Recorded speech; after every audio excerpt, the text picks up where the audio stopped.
Nós vamos agora a Genebra, na Suíça, para conversar com o correspondente Bandeirantes, Jamil Chad, que pode contar para a gente, Jamil, de que forma foi interpretada aí na ONU, pelos organismos internacionais, a forma como se comportou o presidente Trump naquele pronunciamento de ontem, como as autoridades iranianas receberam o discurso de Donald Trump. Qual é o clima por aí hoje? Bom dia, Jamil. Meu caro, bom dia a todos. De fato, foi basicamente a declaração mais aguardada, todos acompanhando a transmissão pela televisão, inclusive nos corredores, e claro, com um sentimento de alívio, porque obviamente Trump não anunciou novos ataques ou qualquer tipo de resposta militar. Claro, deixou muito claro que vai continuar com as sanções, que vai endurecer a posição, mas basicamente não deu seguimento à resposta militar. Isso, claro, deixou muita gente mais tranquila. Agora, é curioso porque se nós pegarmos o que foi dito no Irã em relação aos acontecimentos, a versão é completamente contrária. A imprensa iraniana continua, a imprensa oficial, obviamente, controlada pelo regime, onde literalmente não existe qualquer tipo de independência.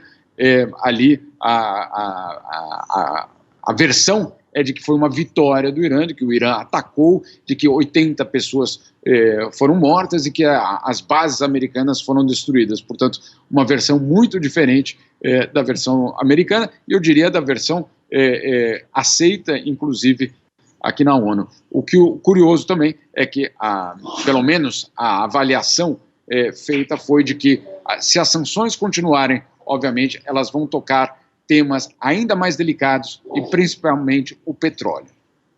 Ô Jamil, bom dia para você, boa tarde já aí, né?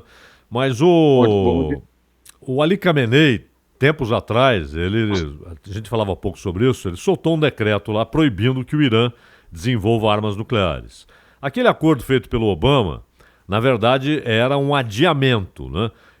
Você jogava para daqui a 10 anos a possibilidade do Irã obter uma arma nuclear com enriquecimento de urânio.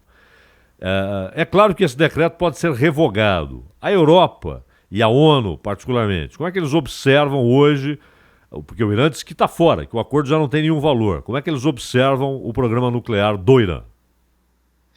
Meu caro, bom dia para vocês. Olha, a questão é saber o que significa em termos práticos esse abandono do acordo. Primeiro, quanto tempo levaria o Irã para chegar a ter a capacidade de eventualmente enriquecer e, claro, fabricar a sua própria bomba.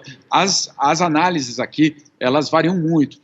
Alguns apontam que seriam necessários aí pelo menos de 12 a 24 meses para que o Irã possa retomar o processo e, claro, chegar a essa tecnologia. Outros dizem que não, que de fato, se houver uma decisão política muito rápida e, claro, se houver um rompimento completo com os europeus, o Irã poderia fazer isso em até 6 meses. Então, as avaliações são diferentes em relação a isso, mas o que todos, pelo menos, insistem é que algum tipo de acordo precisa haver. Como você bem citou, o que aconteceu em 2015 com aquele acordo? Aquele acordo congelou o Irã por 10 anos, por uma década, de qualquer tipo de atividade com esse fim. E qualquer tipo obviamente, de atividade teria um controle muito grande da comunidade internacional.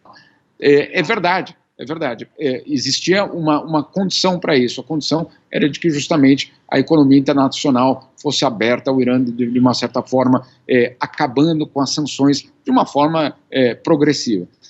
Mas a questão é, se não houver nenhum tipo de acordo, nem aquele acordo de 2015, nem um novo acordo, quanto tempo levaria para que o Irã se transformasse em uma ameaça real? E aí as avaliações, pelo menos, são bastante diferentes. De toda forma, a outra questão que fica é justamente, se o Irã tivesse essa tecnologia, ele estaria em outra posição para negociar. Obviamente, é só perguntar para a Coreia do Norte.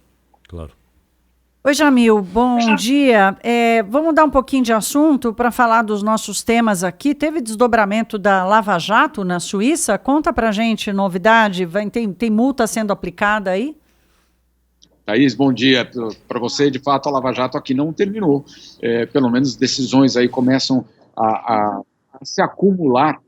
E uma delas, e talvez a principal delas, é no que se refere a Andrade Gutierrez, que foi multada em 2 milhões de francos suíços, a mesma quantidade de 2 milhões de dólares, além de outros 17 milhões. Então, essa foi a decisão das autoridades suíças, além de multas também aplicadas a um doleiro de Sérgio Cabral, que, na verdade, ajudou o ex-governador a transferir dinheiro aqui para a Suíça. Essas 2 multas foram aplicadas, o Ministério Público na Suíça confirmou isso, e, claro, mostrando que, pelo menos aqui, o assunto não terminou. E o interessante nessa história, né, Jamil, é que, claro, você não obtém a cooperação internacional assim da tarde para a noite, são necessários acordos, etc. Mas a impressão que a gente tem aqui é que ainda há muita coisa que pode vir da Suíça, trazendo revelações importantíssimas sobre desvio e, portanto, lavagem de dinheiro, evasão de divisa. Pelo menos há essa expectativa aqui de que ainda há muitas informações na Suíça que não chegaram ao Brasil. Você tem essa impressão também? Você tem essa informação, Jamil? Eu diria que é mais do que uma impressão, é informação de fato. São muitos os processos ainda em andamento, são cerca de 60 processos em andamento aqui na Suíça ainda. O país, as autoridades ainda têm congelado mais de 700 milhões de dólares aqui, uma parte, cerca de 300 milhões já retornaram ao Brasil, mas existem outros 700 milhões de dólares congelados aqui esperando decisões, tanto da justiça brasileira como da justiça suíça. Portanto, a história não acabou, a história aqui, pelo menos, ela continua. Claro, vamos colocar também numa perspectiva, esse é um caso gigantesco, inclusive para os suíços. Suíços, claro, um país relativamente pequeno, com um Ministério Público de um país de 7 milhões, 8 milhões de habitantes, ou seja, não é de um tamanho, por exemplo, do Departamento de Justiça americano, etc. E, claro, tem um problema, inclusive, de acúmulo de informação. Isso ainda não está resolvido. E, claro, o ritmo da justiça é o ritmo da justiça. Então, essas multas que foram anunciadas hoje, elas fazem parte, obviamente, de um contexto ainda de 2015, 2016, 2017. Portanto, nós estamos ainda em 2020 vendo resultados de investigações que começaram lá atrás. Só no caso do doleiro do Sérgio Cabral, a investigação mostrou que ele ajudou a transferir aqui para a Suíça mais de 100 milhões de dólares. 100 milhões de dólares.